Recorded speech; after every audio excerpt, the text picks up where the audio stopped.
Hi everyone and welcome to our spring date vlog. First, we decided to go to Taiziwan. Because it's the cherry blossom season. It's just flower season in general. There's so many flowers in Zhejiang. I was having so much fun looking at them. There's definitely not this many flowers in Denmark during this season at all. People have so much fun looking at you. That's true. Yeah, there was a lot of people. And a lot of people trying to get the perfect spring flower picture. People are being exposed on Xiaohongshu for stepping on the flowers. We didn't do that.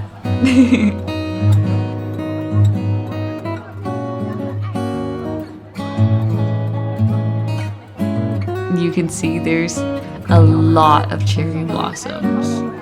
Yeah, so beautiful. Yeah, and Jia was taking pictures of me.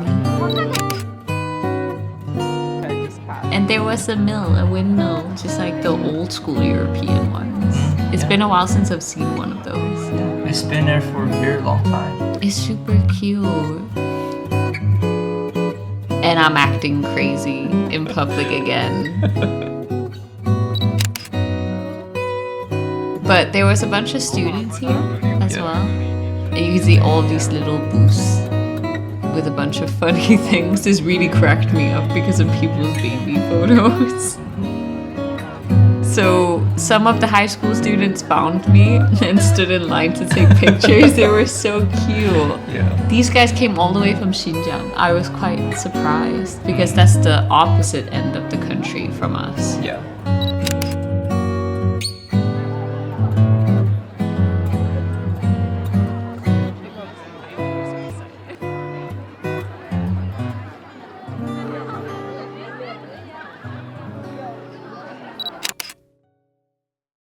Look at that little girl. Yeah, wearing hanfu. Yeah. She's so cute. Babe.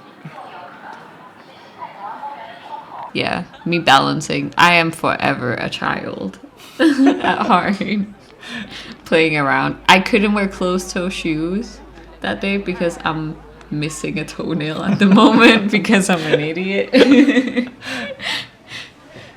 Yeah, then we decided to sit by the lake a little bit. We were looking at a kid that was playing with this bubble pipe. And the weather is perfect. Yeah, it was nice and warm. And everyone was just chilling. It was really, really, really nice. And then Jia wanted to go to this, is it a temple? Zhang Cangshui is a very famous person in late Ming Dynasty. Yeah, but it was closed. And then we're walking on the bridge that crosses Shihu because we couldn't really get a taxi where we were. So we had to get on the opposite side. And you can see I'm a little bit cold because we're in the shade and it's quite windy next to Shihu. Yeah, it's right in the middle of Xihu. Yeah. It's on a dam. But it's a very beautiful walk. If you visit Hangzhou, I recommend taking a walk around Shihu. Then we go to the museum. Yeah, the Zhejiang Museum. Mm-hmm. Yeah. And we got that stamp card thing. But we didn't find all the stamps. We failed our mission. But this museum covers more than 10,000 years of Zhejiang history, right? Yeah. So we saw some things from prehistoric humans that lived here. It was so crazy. And I think they had like the oldest painted pottery in this region on display. It was so crazy to me that people were doing I was this. super shocked because the craftsmanship was crazy. 10,000 years ago. Honestly, I gotta say, some of these things look more intricate than what we make today, even though we have machinery. And you can see we ran into a bunch of school kids with their little yellow hat. It was so cute. And then a bunch of bone tools. In Denmark, our prehistoric people use bone as well. So this was familiar to me. Bone arrow, bone needle. Yeah. You can see buffalo horn. Yeah.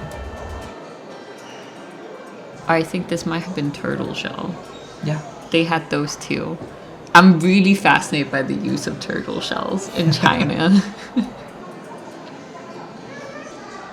But this museum was so good. You can see the kids are super into it. Yeah, some are even making those. Yeah, it was super duper cute. You can see the rock. They honestly blew my mind. You can see this is some jewelry.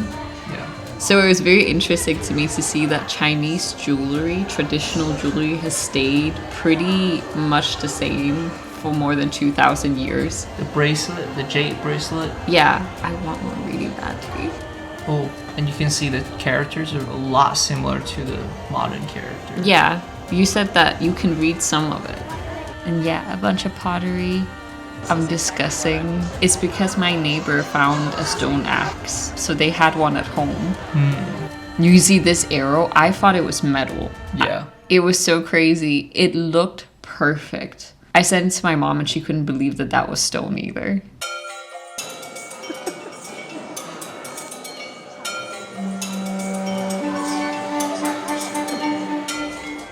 And you see that they recreated a burial. Yeah, a grave. Yeah. But yeah, there was so much stuff. Pottery has been a huge part of Chinese culture for forever. Yeah. And you see, I think this was probably one of the things that was the hardest to get like a close look at because so many people wanted like a good picture of these swords. Yeah, this is Yu Changjian. I think this is during Warring States. This sword is a copy. Yeah, this is a copy, Yuan Gou Jian Jian. I think everyone knows. And the real one is in Henan. It's in Hubei Hubei Museum. And you see little people statues. I really like Chinese traditional clothes, so for me this is always a fun part when I get to look at it. Yeah. In any form, even when it's statue form. Especially because I really want those shoes that flip up. I think they would look so cool when you're wearing hanfu. You see this pot with all these faces on it. I can't imagine how much time this must have taken for ancient craftsmen, but also how expensive of a product it must have been when you ordered something this intricate. Yeah, and how many people work on one item? Yeah. But also how many times things would fail, because I know even now when you fire clay, some of it breaks. Yeah. Or it doesn't come out the way you wanted it to and you just have to throw it out. And I imagine back then it must have been far more. And then we came across this turtle gravestone. Yeah, this is very Chinese. Yeah, I want one when I die. We've seen it in the Ming grave. Jay has one job if I pass away before him, is to get me this as a tombstone. This was so pretty. I really want a set that's this like flower shape bowl. And there was a bunch of mirrors. Mirrors here look so different from the European kind in the same period. Yours looks way more intricate. They're so beautiful, babe. And those little metal statue, I think this is Buddhism. Yeah. This is during the period when China started having more of a cultural exchange. Yeah. With other Asian countries. Yeah, especially India. Yeah. So this was something I was fangirling over. This is the camera that recorded the speech that basically told that the country was a country now. And here we have the first Marxist, like communist announcement translation into Chinese. So badass. I wish I owned that. But then I feel like no single person should probably own it belongs that. to the museum. Yeah. Truly cannot own it. And this is like a minority staff. It belongs to a minority group here. Yeah, 说族.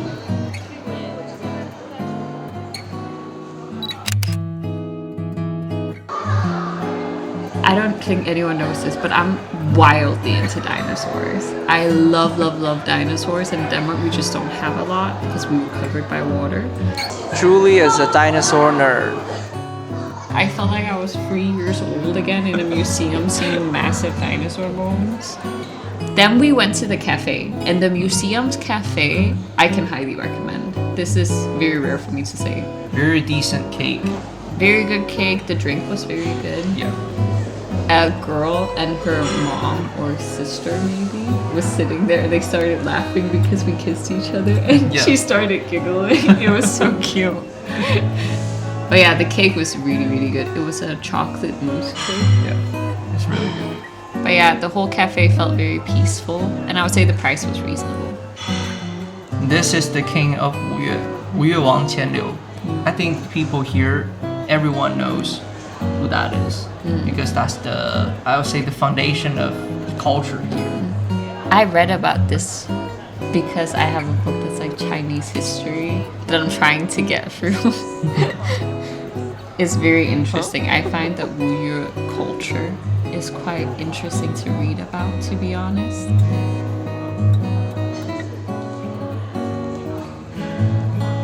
I feel jealous because I'm looking at stone tablet copies and their calligraphy is perfect and I can't even write on paper and I feel very bitter about it, guys. And then more pottery. You see slowly that glazing your pottery becomes more and more used and the colors and shapes become more and more, I would say, subtle but very clean. Yeah. I would say I love the beauty standard in Song Dynasty. Of things. Yeah, things are very, very refined. Yeah. And the color. Yeah, you like that cloudy greenish Yeah. blue. We both really love that.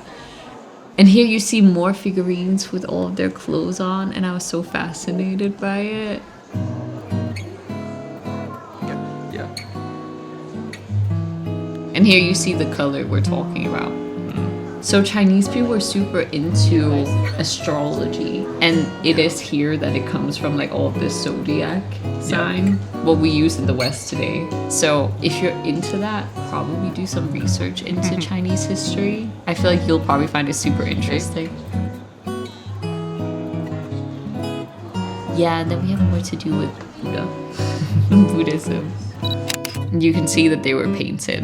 So that's a very interesting thing that a lot of Westerners know, is that almost all statues in ancient times were painted. Yeah, exactly. But it's just that the paint got worn off with time. Yeah, like terracotta warriors.